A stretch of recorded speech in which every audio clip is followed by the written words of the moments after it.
The first time I saw her, I didn't think much of it. Just another neighbor waving politely. But within weeks, I realized I had stepped into a minefield disguised as a quaint neighborhood. Her name? Karen. The type of HOA president who believed she had authority over everyone. Everywhere. Like some kind of suburban royalty. Little did she know, I was about to move just outside her kingdom. And that decision would ignite a full-blown war. It all started when I decided it was time for a change. My old house was in the heart of Karen's HOA territory, a place where every blade of grass and mailbox was scrutinized. I wanted freedom. Freedom to paint my house the color I wanted, to park my truck where I pleased, to finally install that massive backyard fire pit without endless complaints. So I found a house just a few miles away, outside her HOA's reach. Perfect, or so I thought. The first sign that Karen wouldn't let this go quietly came the day I signed the papers. A friend of mine, who still lived in her HOA, called to warn me. "You should be careful," they said. "She doesn't like people leaving her control. You're basically making her territory look bad." I laughed it off at first.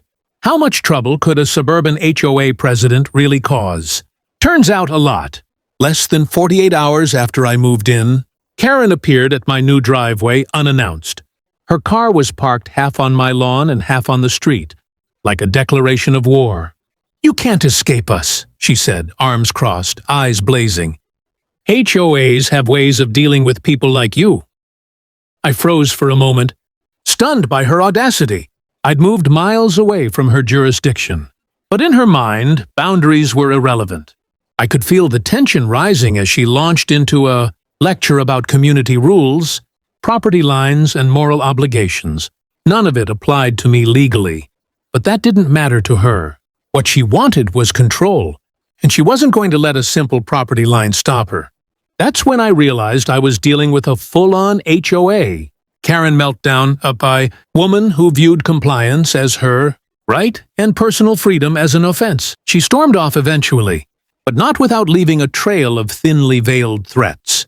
I spent that night pacing my new backyard, thinking about the absurdity of it all. I'd moved for peace, and yet somehow I'd walked straight into a battlefield. I knew this was only the beginning. She wouldn't stop, and neither would I. The next morning, I woke up to a new kind of tension, one that didn't fade with coffee or sunlight. Karen had apparently decided that a single driveway confrontation wasn't enough. By the time I got to the mailbox, there was a letter waiting for me, stamped with the HOA's logo. Except technically I wasn't even in the HOA anymore. That didn't stop her. The letter was full of accusations, veiled threats, and, if you can believe it, claims that my property somehow affected community cohesion. I read it twice, half expecting it to be a prank. But no, this was real. Karen had officially escalated her campaign of intimidation. She wasn't satisfied with yelling in my driveway or showing up uninvited. Now she was trying to manipulate me with paperwork, legal jargon, and that classic, unshakable sense of self-righteous authority that only a Karen could wield. I knew I had to respond carefully. My first instinct was to call her bluff, but I also didn't want to give her any legitimate reason to try and drag me back under her control. So, I did what any sane homeowner outside an HOA's reach would do. I documented everything. Photos, videos, copies of letters, timestamps. Every interaction became evidence. I wasn't going to be bullied into submission, and I was ready to prove it if she tried to make this fight legal. But she didn't stop there. That evening, as I was unloading boxes, I noticed a figure lurking across the street. Karen, of course. This time she had binoculars, pacing in her yard, watching mine. I called out, trying to remain calm. "Can I help you?" Her response was a smirk and a cryptic, "We'll see how long you can stay." Outside our reach. The words sent a chill down my spine. She had crossed the line from passive aggression into full surveillance mode. And it was clear she was obsessed with controlling what she could not legally control. At that point, I realized this wasn't just about rules or property lines. This was about ego, power, and obsession. Karen's identity was tied to the HOA, and my freedom threatened it. She was escalating because she couldn't stand losing control, and losing control was unacceptable in her world. I spent the rest of the night planning my next moves. I wasn't just going to sit back and wait for her to create chaos. This was my home, my property, and my life. If she wanted a battle, I would show her that boundaries exist for a reason, and mine ended where my property line began. The stage was set, and the war with HOA Karen was only getting started. By the third week in my new house, Karen's obsession had reached a new level. It was no longer subtle hints or passive-aggressive letters. She had fully committed to her campaign of intimidation. I started noticing flyers in my mailbox, filled with warnings about neighbors who refused to follow community standards, thinly veiled accusations aimed squarely at me. Even worse, a couple of HOA neighbors had begun calling, asking if I had heard about the rules I was breaking. The idea whispers were her doing, and I wasn't going to let her spin reality without a fight.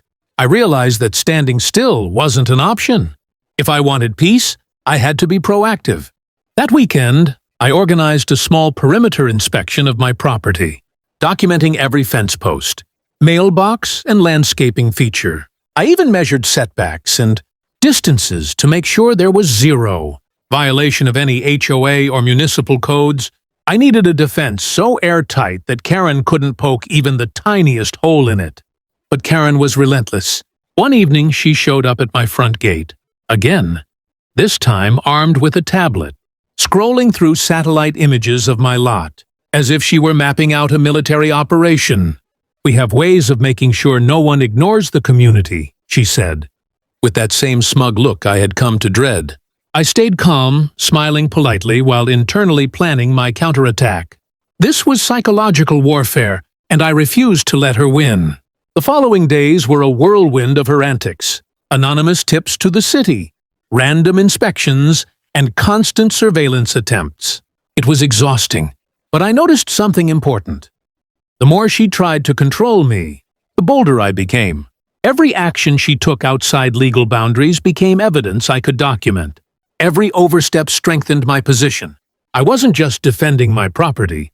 I was building a case, showing her that obsession can be dangerous when it crosses into harassment. I also reached out to neighbors outside her influence, quietly sharing my story. Some had witnessed her overreach before but were too intimidated to act. By connecting with them, I realized Karen's power was largely performative. It existed because people allowed it. Once I refused to play by her rules, the illusion began to crack. By the end of week 3, I had a clear plan. I wouldn't let Karen's obsession dictate my life. I would respond strategically, document everything, and turn her aggression against her. The stage was set for a confrontation she never expected, and I was ready. It all came to a head one crisp Saturday morning. Karen had been upping her tactics for weeks. Flyers, phone calls, even petty complaints filed with the city. But I had a plan. I knew that once I stood my ground and documented every move, the truth would come out. I wasn't just defending my home. I was exposing the absurdity of an HOA president obsessed with control. The first sign that the showdown was imminent came when I saw her car parked again, across the street, engine running, eyes darting as if she were scouting a battlefield. This time I didn't flinch. I calmly walked out, clipboard in hand, and waved. "Morning, Karen. Want to discuss the property line measurements I took yesterday?" Her face twisted in disbelief. She hadn't expected confrontation, delivered with calm confidence. She thrived on fear and intimidation, not evidence. Karen's first move was to try to lecture me about community standards, but I stopped her.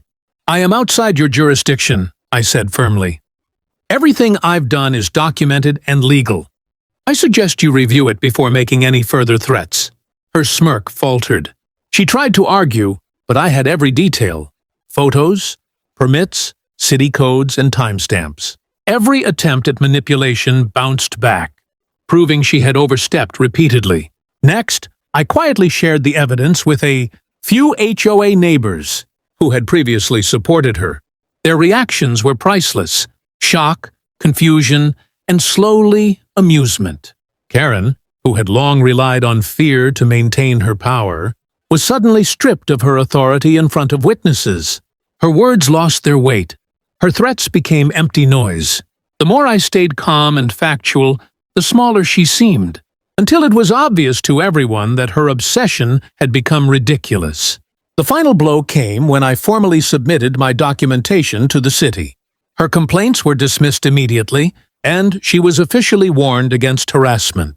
It was a validation not just of legality, but of common sense. Karen had no grounds, no leverage, and no credibility left. By evening, the tension in the neighborhood lifted like a storm passing. I stood in my backyard, looking at my home with a sense of relief and triumph. Freedom wasn't just about moving outside an HOA. It was about standing firm when someone tried to bully you with imagined power. Karen's meltdown had exposed her for what it was, a desperate attempt to control what she never could. I learned something crucial from the ordeal. Boundaries exist for a reason, and no one has the right to erase them. Sometimes you have to fight, not aggressively, but strategically, to protect your life, your property, and your peace of mind. That was the day HOA Karen finally lost it, and I finally won. If you enjoyed watching me take on HOA Karen and standing up for my home, don't forget to hit that like button. Share your thoughts in the comments. I'd love to hear if you've ever dealt with a crazy HOA or a Karen neighbor. And make sure to subscribe and turn on notifications so you never miss another wild neighborhood showdown like this one.